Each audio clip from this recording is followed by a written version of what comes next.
I really want to say thank you to the Surrey Board of Trade, the Downtown Surrey BIA, the Cloverdale Chamber of Commerce and BIA, the South Surrey White Rock Chamber, and the Tourism Surrey. All of these folks have come together each year to host this event. And I really want to say thank you for all the work that you do to make this event such a success. Now, council that we have here in Surrey is absolutely phenomenal. We have a council that is dedicated, hardworking, forward-thinking, that works on initiatives,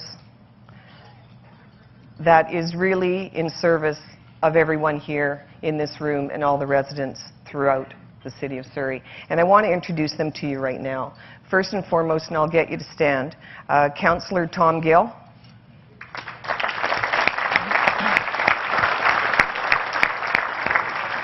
Councillor Bruce Hayne.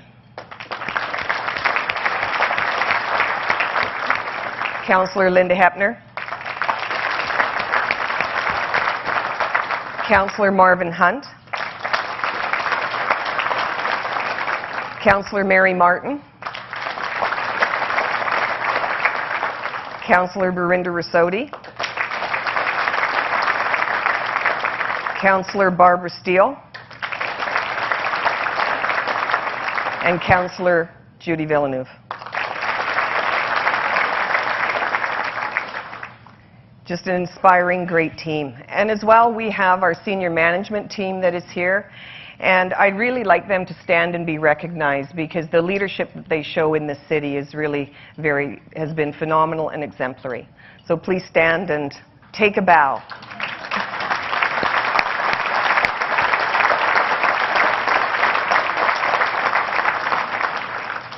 You know, Surrey is a city that is evolving and changing and transforming. And when we talk about change and transformation, what we're really talking about is our future.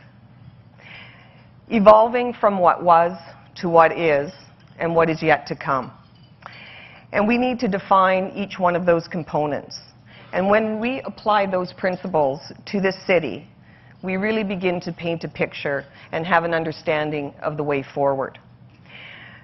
Surrey was named in 1880 after Surrey, England, and it was planned for 6 town centres. Began as a farming and a logging community, and you either worked on the farm or you worked in some of the mills along the Fraser River, or you left Surrey to work elsewhere in the region. In 1971, we had 96,000 people. Today, we have 500,000 people, and the region is shifting, and Vancouver is no longer the epicenter. The high-growth communities in this region are Surrey, Langley, Abbotsford, Coquitlam, and 70% of the region's growth is coming south of the Fraser. So what does that mean, and why is that relevant? Well, when we look at our greatest asset, we need not look any further than our residents. And together, we must achieve the very best outcomes.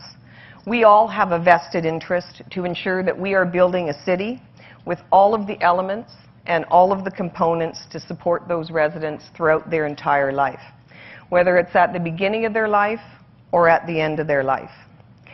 Now, we've had to shift our direction, our mindset. We had to change the way we deliver service, the way we engage our residents, and the way we plan for the future. Now, we have a small army of 4,200 people that serve this city. The RCMP, our fire department, engineering, planning, our outside workforce, parks and recreation, inside workforce, council, senior management team. And together we're heading in the same direction. And that's not to say that everyone will agree, because we won't. But what we must ensure is that we have an environment of respect, we acknowledge differences of opinion, and we must listen and understand and value what people have to say. And that is the foundation for success.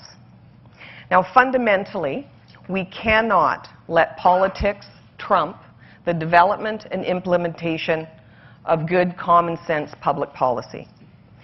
I have never been interested in cutting ribbons and photo ops, and what we do in this city is we roll up our sleeves and we get the job done. We lay the foundation of which those coming after us can build upon. And each and every year, we develop and implement significant public policy initiatives. And we must keep evolving, moving forward in a very thoughtful and relevant way. And this isn't about me, and it isn't about you. It's about what we do today that will make the difference tomorrow.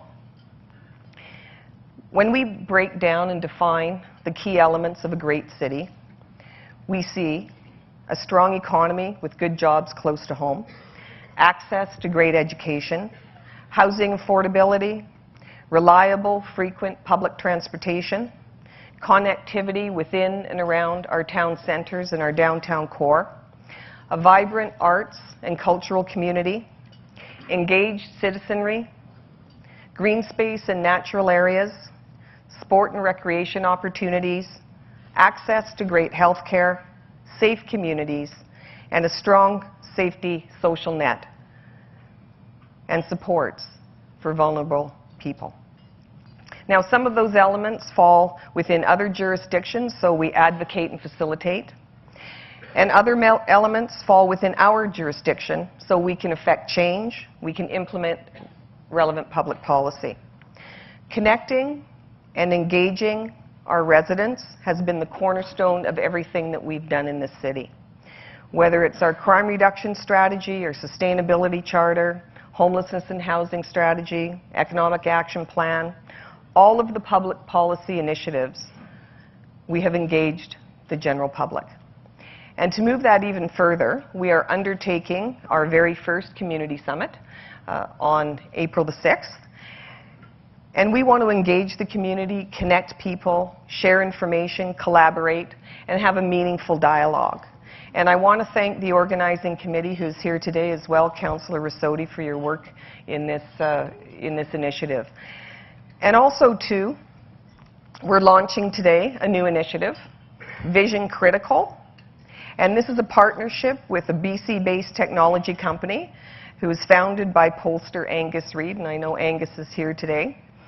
And it's called City Speaks, Your Surrey, Your Say. We are the first city in Canada to undertake such an initiative. And I invite all of you here to join our community panel to test ideas and take surveys, conduct discussions on city plans, city initiatives, city policies.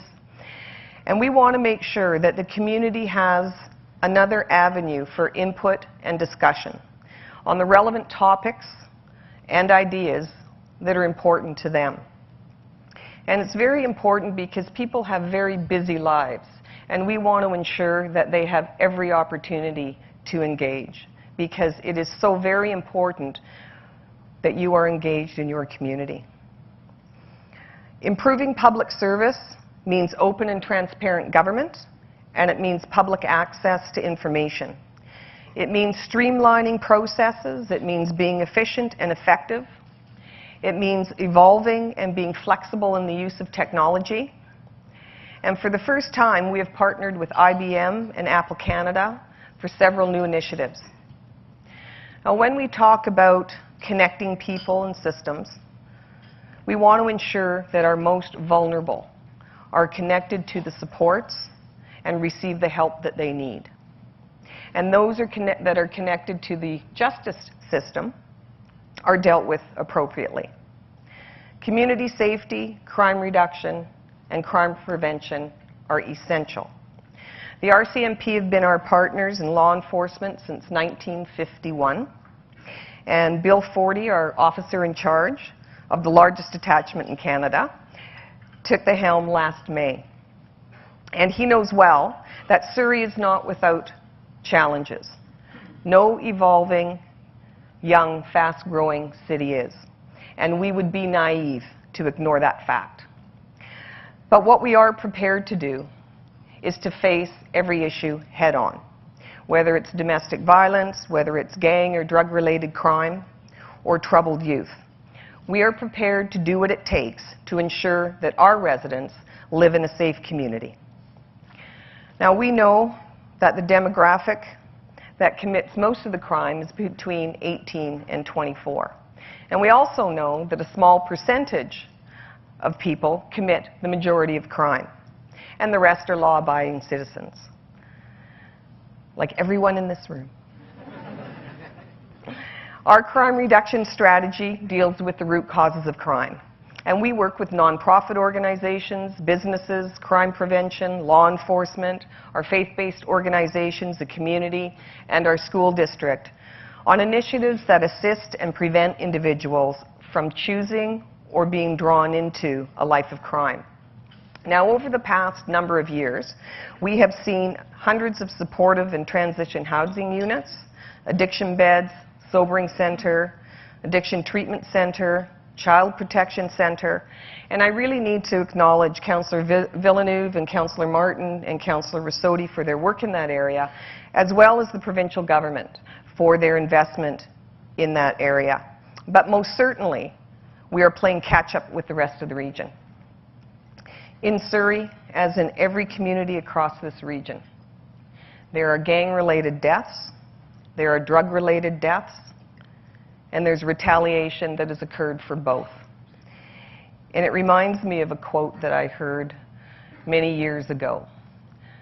"An eye for an eye makes the whole world blind." Now, there's many things that law enforcement and government can do. And we want to protect and be responsive and assist our residents. But we would be foolish to think, even for a moment, that government and law enforcement can solve the complex and deeply rooted problems of individuals that commit violent crime. It is much deeper and more complex, and it must be addressed as a society, as a community, as a family, as parents, and as an individual.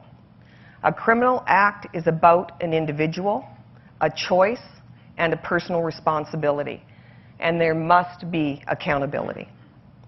Now, it's imperative that our goals are aligned and the community is served well and kept safe. And I really want to thank the dedicated RCMP members who work so hard to serve this city and deal with very difficult individuals and complex situations on a daily basis. And you truly deserve our gratitude, and thank you very much for that.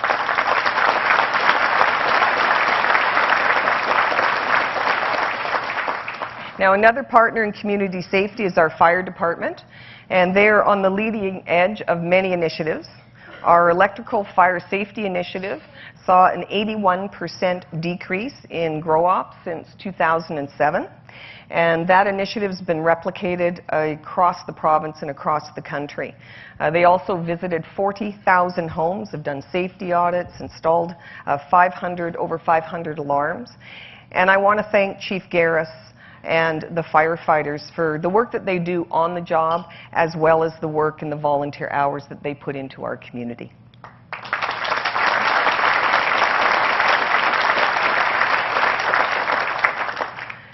Physical, emotional, and mental well-being is critical in a healthy and vibrant lifestyle. And our network of cycling paths and trails and greenways, our parkland, connect our residents to our natural beauty in this city.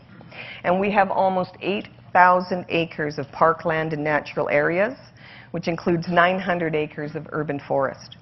We are renowned for our recreation facilities, and in fact, we had 3.2 million visits to those facilities last year. Our Cloverdale Recreation Center is completed, and design is underway for the Clayton and the expansion of the Fleetwood and Newton Rec Centers. Our Parks and Rec staff have been exemplary in their care of our green space, acquisition of our parkland, development of our sports fields, and our festivals and community events for children and seniors and youth have been acknowledged not only regionally but nationally and internationally. And I want to thank all of the staff and Councillor Hepner as chair of the Parks and Rec Committee.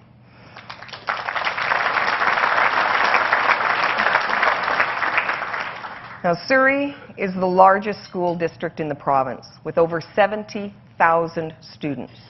And we have a great working relationship with the Board of Education and the staff. And we all have a vested interest to advocate on behalf of the students and families in this city, to ensure that schools are being built, that universities are provided the necessary funding for additional seats.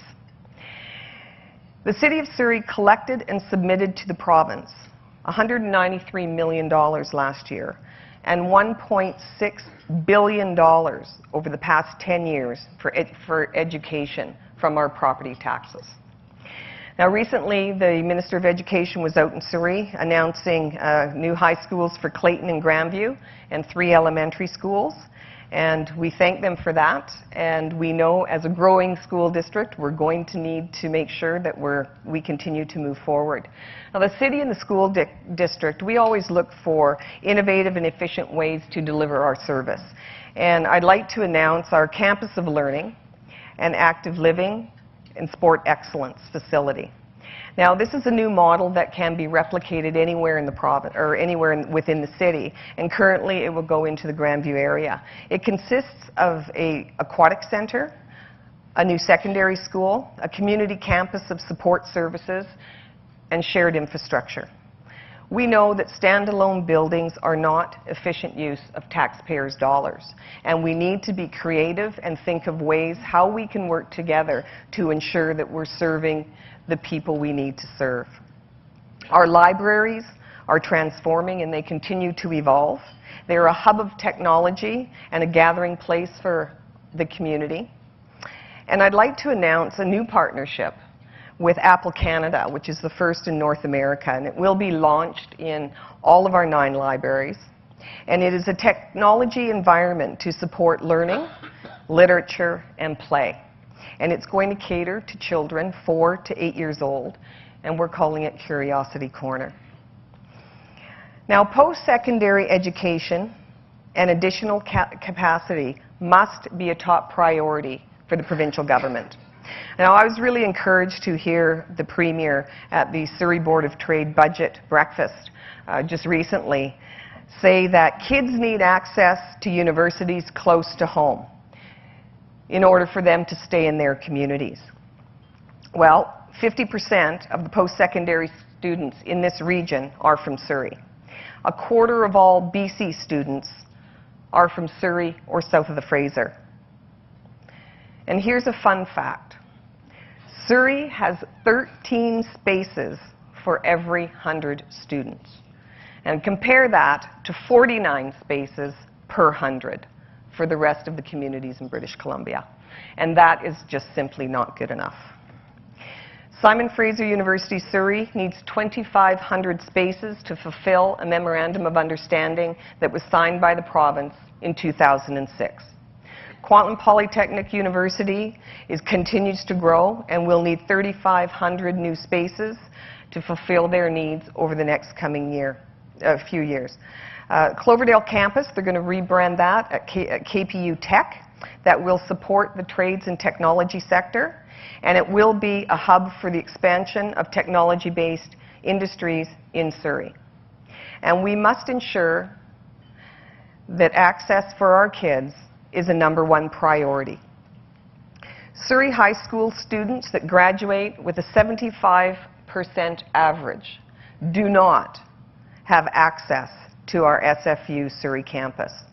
And due to the lack of funded spaces, the acceptance rate has risen to 85%.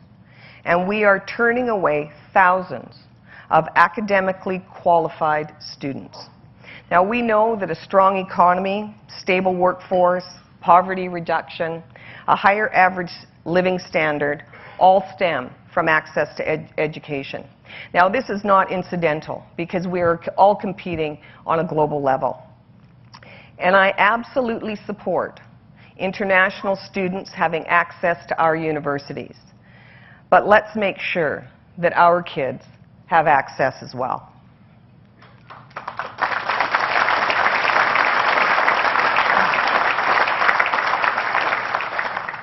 Now, the two sectors that have identified public transportation as the #1 priority are our youth and our seniors.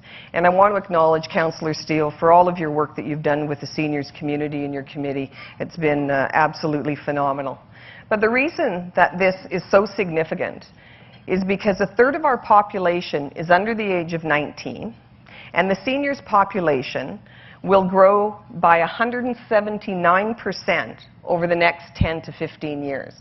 And I would suspect that most everybody in this room will be part of that category. Maybe not everybody. But the consequences of not having rapid transit infrastructure is significant. We must plan and manage growth. We must connect our communities, and we must plan for future economic growth. And if not, we will see the repercussions economically, socially, and environmentally. Now, Surrey, as I've said before, has a population of 500,000 people, and no rapid transit expansion for 20 years. We have less than 6 kilometers of the rapid transit network in the region that has 80 kilometers. And we know that 70% of the region's growth is coming south of the Fraser. Now, we've seen a grassroots movement of students and seniors, businesses, community organizations, chambers of commerce, board of trade, that have worked to raise awareness and support and advocate on our behalf for better public and rapid transit. But I want to be crystal clear. The only way that we will ever have any expansion south of the Fraser or anywhere in the region is when the provincial legislation is changed. Now, the current structure, the independent, unelected board and TransLink developed the transportation plan. Now, we have very bright professional people on the board, and there's no doubt about that, and clearly that is not the issue. Now, by provincial legislation, the only role that the Mayor's Council has is to accept or reject that plan, have no input, and make no changes. By provincial legislation, the Mayor's Council must fund the plan it has no input into, and the province determines what tools we can use to fund it. Now, the fundamental issue is that the current tools are not sustainable and the structure doesn't work. The Mayor's Council and myself, as chair of Metro Vancouver Transportation Committee, are asking the province to change the legislation so we can move forward, we can shape future growth, we can ensure a livable, sustainable region. Now, connecting the region, the downtown core, and all of our town centres is vital for a livable and economically viable city. Now, 4 years ago, we launched our Build Surrey program, which was the most comprehensive construction and investment plan in the city's history. Our goal was to densify our 6 town centres, build walkable, pedestrian-friendly, accessible communities, connect each town centre, and build iconic architecture. Now, in putting all of that into context, it's like building and planning and transforming 5 municipalities and creating a downtown core. But we've seen the evolution of our town centres, and most remarkable, the transformation of our city centre, which is the 2nd metropolitan core of the region. And this has truly been a collective effort with the private sector, all 3 levels of government, SFU, Fraser Health, investors, developers, architects, and so many others that really deserve recognition. Construction is set to begin on our Coast Capital head office building and commercial development with PCI. 3 Civic Plaza, which is the 144-room hotel and office tower by the Century Group. We have medical offices by the Lark Group, as well residential towers, Concord, Westone, Tienshare, Boza, Rise, and that's just to name a few. And we have seen the completion of the SFU expansion, our iconic library, and I know I saw Bing Tom here just shortly, our Jim Pattison outpatient facility, the RCMP division, our Chuck Bailey Center and Seniors Facility. City Hall will be completed this fall, and the Surrey Memorial Hospital expansion next year.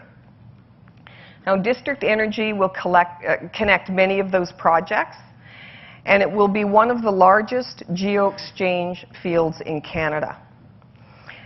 Now, we're on the leading edge of many innovative and environmental initiatives, and I really want to thank our staff for their innovation, as well as Councillor Hunt and Councillor Hayne for all their work.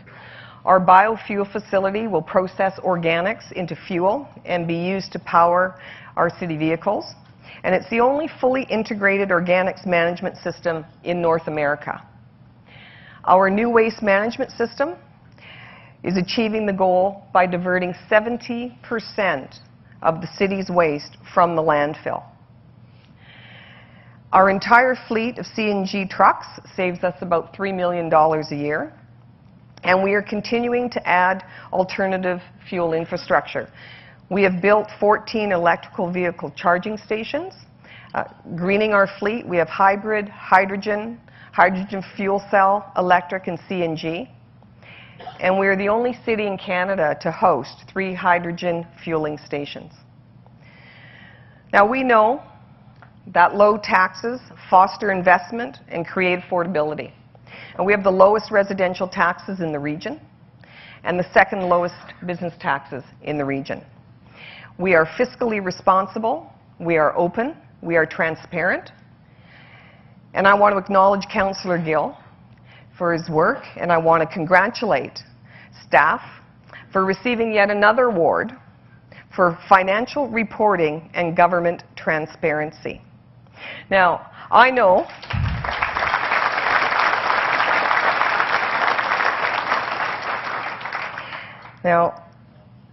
that we are more than happy to share our success with other levels of government should they need to have a little help.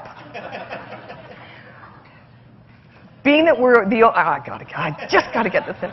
Being that we're the only level of government by law that has to balance our books, and putting in an Auditor General to monitor us, I think, will be an interesting process as we all move forward with that. But we have been streamlining processes. We have been cutting red tape. We have been developing and creating opportunities. We've been fostering and expanding existing businesses.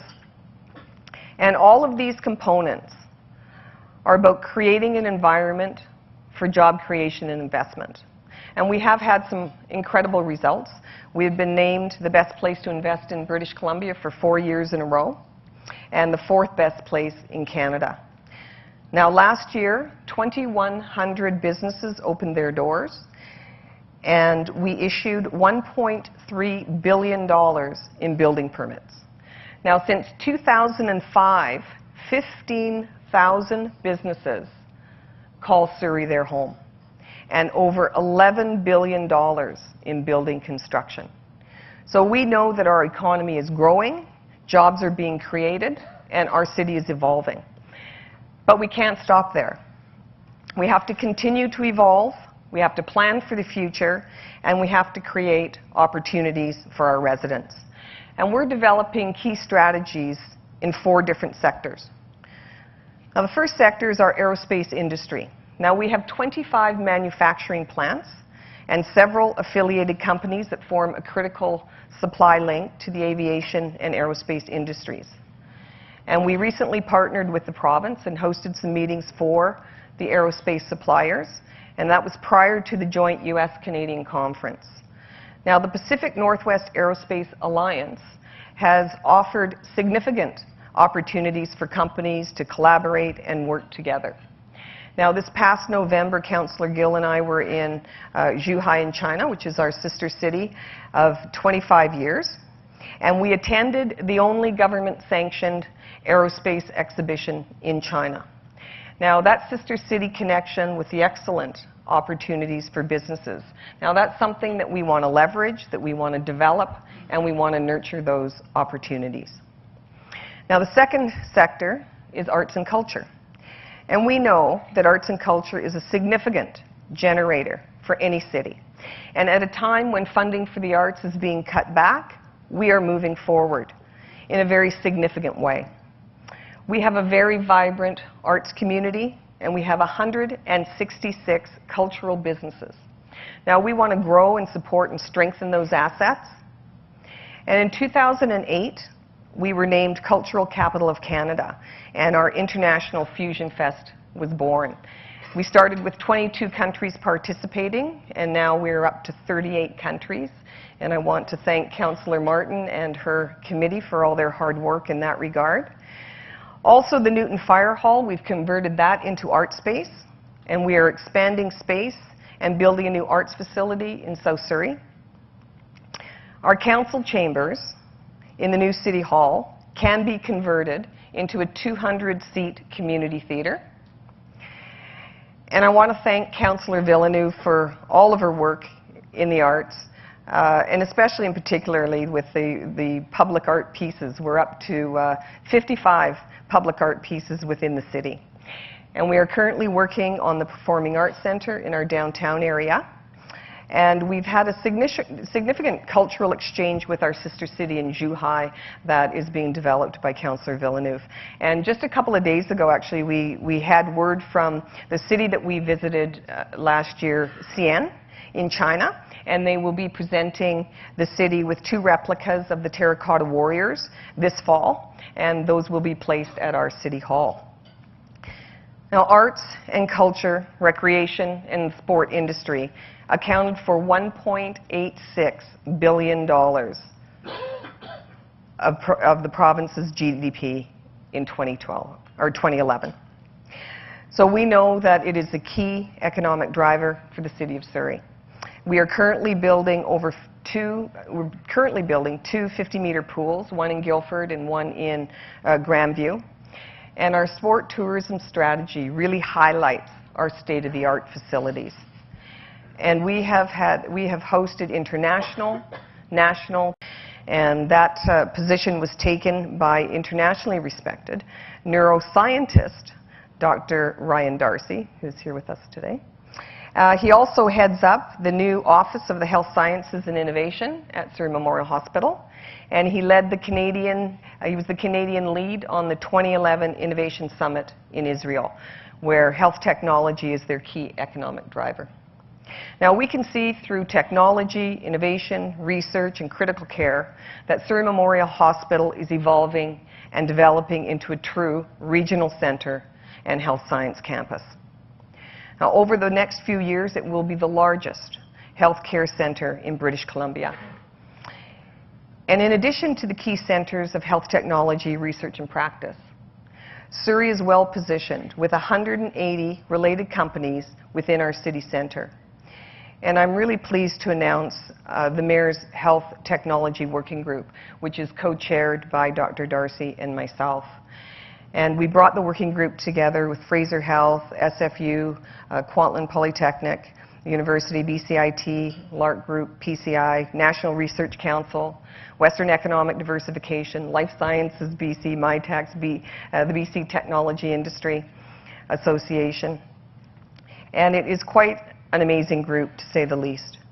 And today we are launching a very exciting new initiative that will really put Surrey at the forefront of the international medical research and technology. And it's called Innovation Boulevard. And I'll just draw your attention to the screen.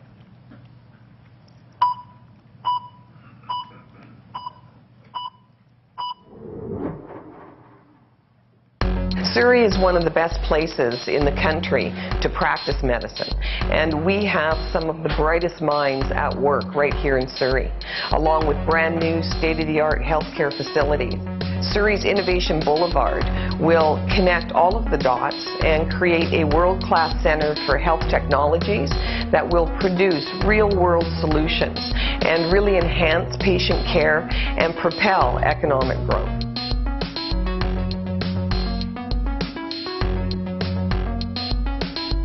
Top organizations and people are concentrated in just over 1 square mile in Surrey City Centre.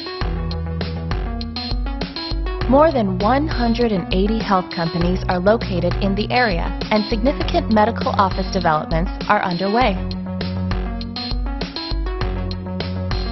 Surrey Memorial Hospital is undergoing a $500 million expansion, the largest in BC history. 3 world-class universities are providing health training in Surrey. Community infrastructure projects are creating a dynamic urban center. Top international and local talent work in Surrey. They are the thought leaders of today and the workforce of the future. What this is going to mean, no doubt about it, for Surrey is that it's going to become a world-class and world-renowned center. And it's going to be known for a specific contribution that matters to most of us, which is using health technologies to actually touch patients' lives, to do things that matter, and to do them in a way that drives the business sector, brings in more opportunities, and creates growth. Together, we're creating an emerging world-class center for health technology.